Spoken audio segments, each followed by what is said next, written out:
যে ২ জন বাইরে আছে তাদের ফাঁসির রায় দেয়া হয়েছে। অথচ অনেক বড়, বড় আসামি যারা জেলে রয়েছে তাদের রায়টা তো আমি আপনি এটা নিশ্চিত থাকতে পারেন। আমি নিশ্চিত হয়ে আচ্ছা, আপনাকে বলছি। এই তথ্যটা আমার জানতে হবে। এটা আজকের ইতিহাসের বাংলাদেশের জাতীয় জীবনের জন্য তো নিঃসন্দেহে খুব গুরুত্বপূর্ণ একটা দিন।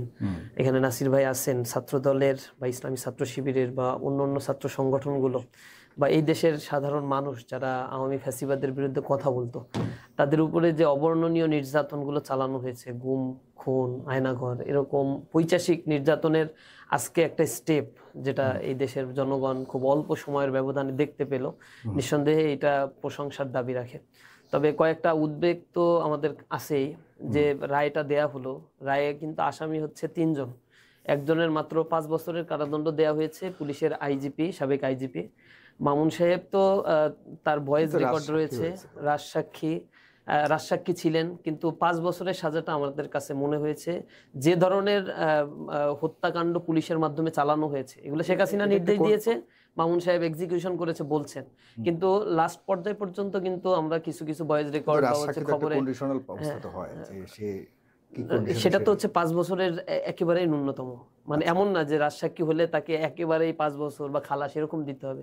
অপরাধ প্রমাণিত হলে হয়তো ফাঁসি হবে না, যাবজ্জীবন হবে।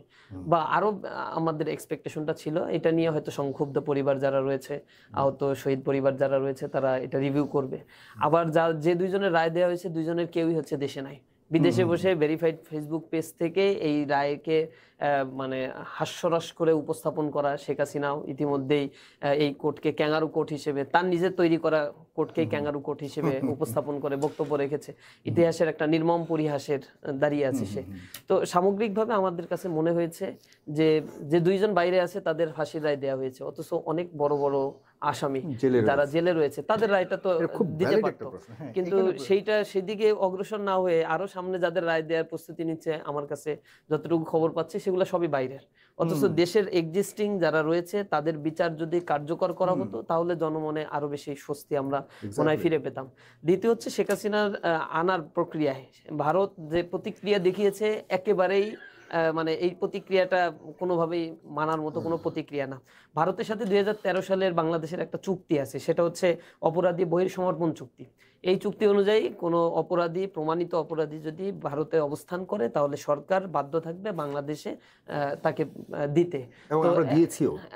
বাংলাদেশ থেকে তারা এই সুযোগটা নিয়েছে। এখন দেখি বাংলাদেশের ক্ষেত্রে ভারত কোন আচরণটা এখন শো করে।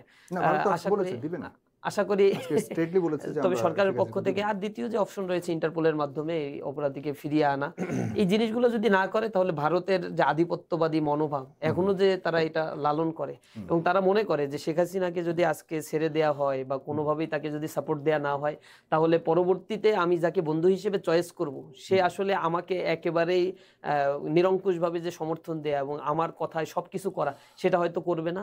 এই জায়গা থেকে ভারত শেখ হাসিনাকে এখনো পর্যন্ত শেল্টার দিচ্ছে। অনুরোধ থাকবে, মর্যাদা সম্পন্ন সম্পর্ক যদি একটা রাষ্ট্রের সাথে আরেকটা রাষ্ট্রের না থাকে তাহলে সেটা কখনো ভালোভাবে টিকে না এবং ভারত সেটা উপলব্ধি করবে অতি দ্রুত। এই আসামিদেরকে যারা এখনো পর্যন্ত ভারতে বসে নানা ধরনের অপকর্মে লিপ্ত, টাকা সংগ্রহ করছে, ওইখানে মিটিং করছে, এই দেশে সেই টাকাগুলো পাঠাচ্ছে, ব্যানার ধরলে 8,000 টাকা, মিছিলে থাকলে 5,000 টাকা করে দেয়া হচ্ছে, এগুলো তো জনমনে আতঙ্ক সৃষ্টি করার জন্য টোকাই শ্রেণীর কিছু মানুষদেরকে টাকা পয়সা দিয়ে এই কাজগুলো করাচ্ছে। আমার মনে হয় না যে আওয়ামী লীগের কোনো বড় মাপের কোনো নেতা এখন ঘর থেকে বের হচ্ছে বা এই রায়ের দিনও তাদের প্রতিক্রিয়া, তাদের সর্বোচ্চ নেতার ফাঁসি হলো, তাদের প্রতিক্রিয়া একেবারেই নগণ্য প্রতিক্রিয়া। রাস্তায় তারা নামতে সাহস করে নাই বা নামে নাই। সাধারণ মানুষেরা রাস্তায় দাঁড়িয়েছে, পাহারা দিয়েছে এবং চেষ্টা করেছে এই শেখ হাসিনার রায়টা যেন সুষ্ঠুভাবেই ট্রাইব্যুনাল ঘোষণা করতে পারে, কোনো ধরনের ইন্টারাপশন ছাড়া বা হচ্ছে কোনো ধরনের প্রেশার ক্রিয়েট ছাড়াই। জনগণ এই ক্ষেত্রে সর্বোচ্চ সহযোগিতা করছে। এটা সরকার যতটুকু না তাদের কন্ট্রিবিউশন ছিল, আমার মনে হয় যে আহত শহীদ পরিবার সকাল থেকেই তাদের যেভাবে সারা দেশব্যাপী তাদের উচ্ছ্বাস ছিল, রাস্তায় ছিল, নিঃসন্দেহে এটা ট্রাইব্যুনালের রায় ঘোষণার ক্ষেত্রেও এটা গুরুত্বপূর্ণ ভূমিকা রেখেছে। কিন্তু কোনো ফাঁক ফোকর দেখেন কিনা শুভঙ্করের ফাঁকে, যেটা আপনি ইঙ্গিত দিলেন, আসলে কোনো স্বজনপ্রীতি আছে কিনা যে যাদেরকে ধরা যাবে না, ছোঁয়া যাবে না, তাদেরকে দিয়ে কোনো কিছু দেখানোর, সামনে 2 মাস পরে নির্বাচন, এই ফাঁকে আর অন্য কাউকে এই সরকারের অধীনে এক্সিকিউশন পর্যায়ে যাওয়ার কোনো প্রয়োজন হবে না, এমন একটা ছেড়ে দিয়ে কোনো রকম বেঁচে যাওয়া, এরকম কোনো কিছু দেখেন, এরকম কোনো টেন্ডেন্সি দেখেন কি না? ট্রাইব্যুনালের ব্যাপারে আমরা আস্থা রাখতে চাই, কিন্তু কার্যক্রম ট্রাইব্যুনালকে সেটা করে দেখাতে হবে।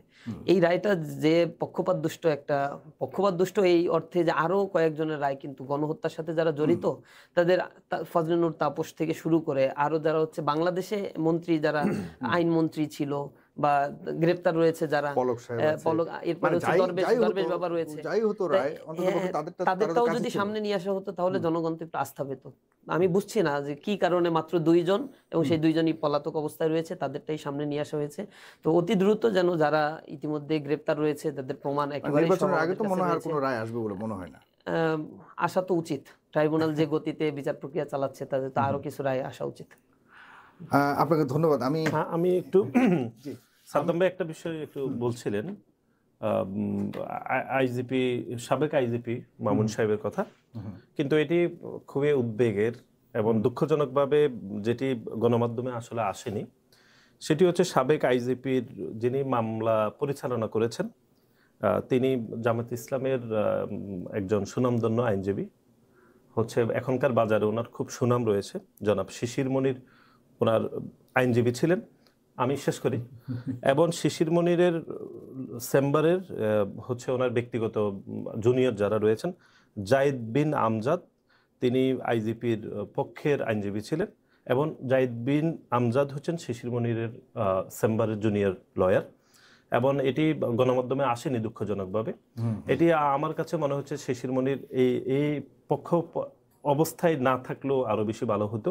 এবং তিনি যে রাজসাক্ষী হয়েছেন, অনেকে মনে করেছিলেন যে রাজসাক্ষী হয়ে তিনি হয়তো হচ্ছে সাজা কমিয়ে একদম খালাস পেতে পারতেন। এটা অনেকে বলেছিলেন আমাদেরকে, 2-1 জন, যে যেহেতু শিশির মনির সাহেব এখানে সংযুক্ত হয়েছেন, তো ওনার বুদ্ধি পরামর্শে তিনি রাজসাক্ষী হয়েছেন। জামাত ইসলামের বড় ধরনের একটা প্রভাব রয়েছে, যেটা আপনি আপত্তি করেছেন যে মামুন সাহেবেরও তো জানেন না, কিন্তু আমি আপনাকে নিশ্চিত করলাম শিশির মনির ভাইয়ের চেম্বারের জুনিয়র জাহিদ বিন আমজাদ হচ্ছেন সাবেক আইজিপি মামুন সাহেবের লয়ার ছিলেন এবং ওনার সিগনেচার যুক্ত লয়ারই হচ্ছেন জাহিদ বিন আমজাদ, যিনি শিশির মনির সাহেবের চেম্বারের জুনিয়র।